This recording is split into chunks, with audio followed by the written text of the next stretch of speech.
يسعد أوقاتكم أصدقائي، يعطيكم ألف عافية. رح نعمل مع بعض اليوم خبزة الفوكاشيا. هذه الخبزة الإيطالية كتير طيبة. إلها طريقة خاصة في العجن ورح نتعرف عليها مع بعض بهذا الفيديو. طبعا هاي الطريقة لحتى أنه الخبزة تطلع معنا بهذا القوام. أصدقائي، إذا كنتوا بتشوفوني أو بتتابعوني لأول مرة على هذه القناة، بتمنى أنه تشتركوا في القناة وتفعلوا جرس التنبيهات حتى يوصلكم كل جديد. خليكم مع أصدقائي، خلينا نشوف المكونات وطريقة عمل هذه الوصفة الرائعة.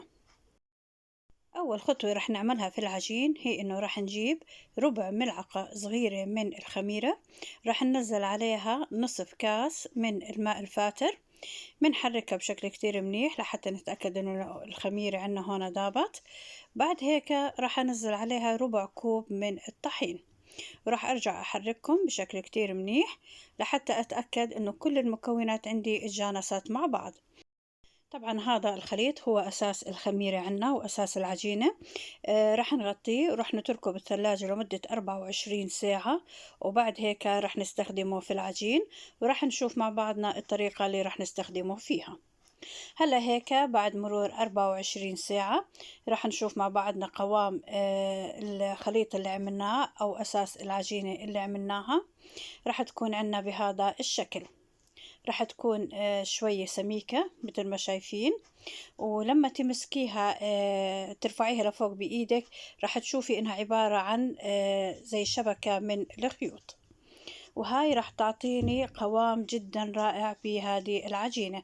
طبعا هذا التكتيك بيستخدموه الإيطاليين بعجينة خبزة الفوكاشيا وكمان للبيتزا. هلا راح نشوف طريقة استخدامه مع بعض. هلا أنا عندي هنا في العجانة راح أنزل 5 أكواب طحين، من الطحين متعدد الاستخدامات، ملعقة كبيرة من الخميرة، ملعقة كبيرة من السكر. هلا راح أحرك المكونات الجافة مع بعضها وأبتدي أضيف السوائل. طبعا هذه الكمية من الطحين أخذت معاي كوبين من الماء الفاتر.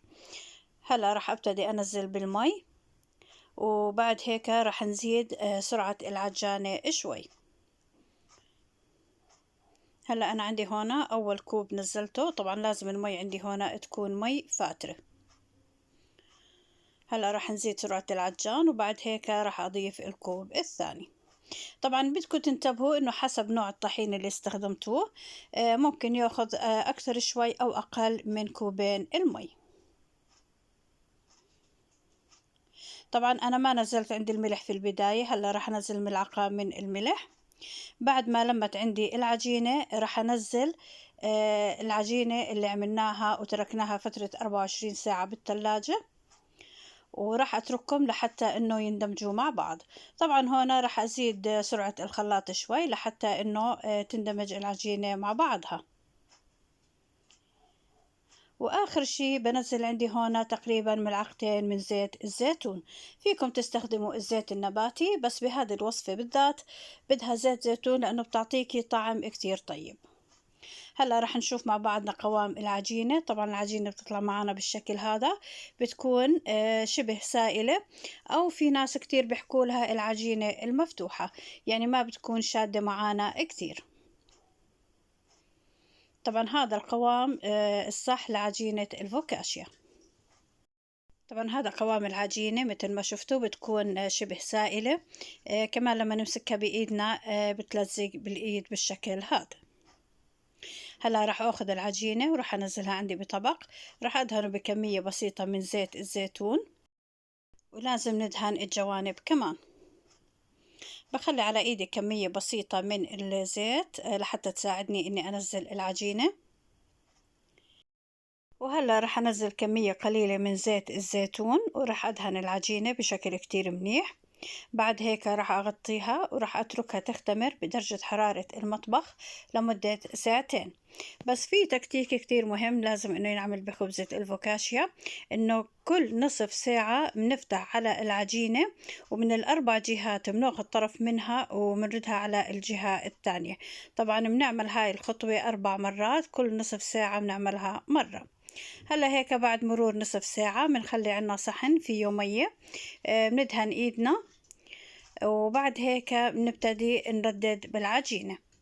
هلا هيك ما شاء الله، يعني شوفوا هاي العجينة هيك بعد مرور نصف ساعة. هلا راح أبل إيدي بالمية بالشكل هذا، بعد هيك راح أمسكها من طرف وأردها على الطرف الثاني. طبعا من كل الجهات راح أعملها.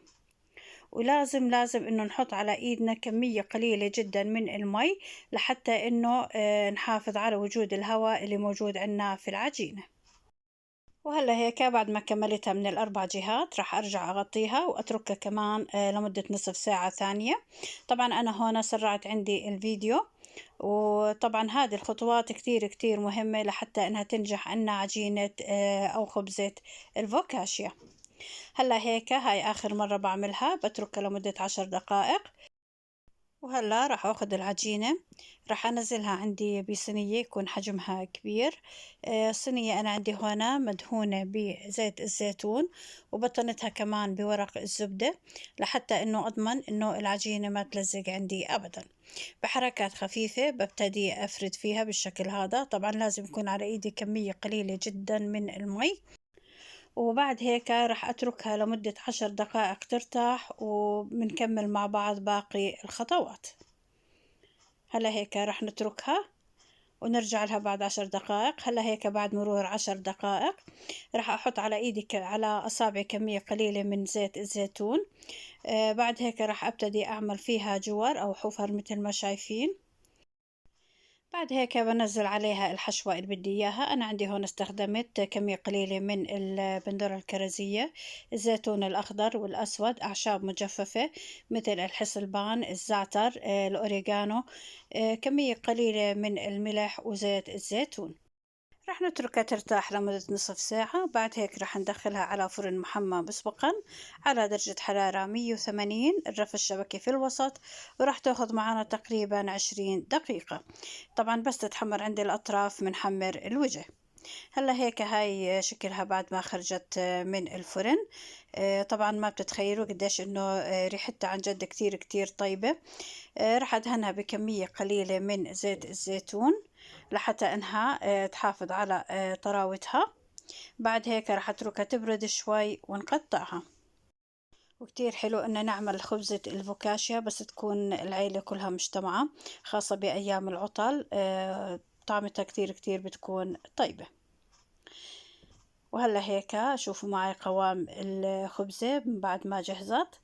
طبعا قوامها بيكون قطني بالشكل هذا. الفتحات أو المسامات اللي موجودة فيها طعمتها عن جد كتير طيبة. مثل ما حكينا أصدقائي إنه فيكم تستخدموا أنواع زيوت أخرى، لكن زيت الزيتون هو أساسي بهذه الوصفة، هو اللي بيعطي هذا الخبزة الطعم والنكهة اللي بدكم إياها. وبهيك أصدقائي بكون كملت معاكم الفيديو. إن شاء الله يا رب تكونوا استفدتوا واستمتعتوا معنا بهذا الفيديو. لا تنسونا أصدقائي من اللايك والشير، تشتركوا في القناة وتفعلوا جرس التنبيهات حتى يوصلكم كل جديد. بترككم بأمان الله.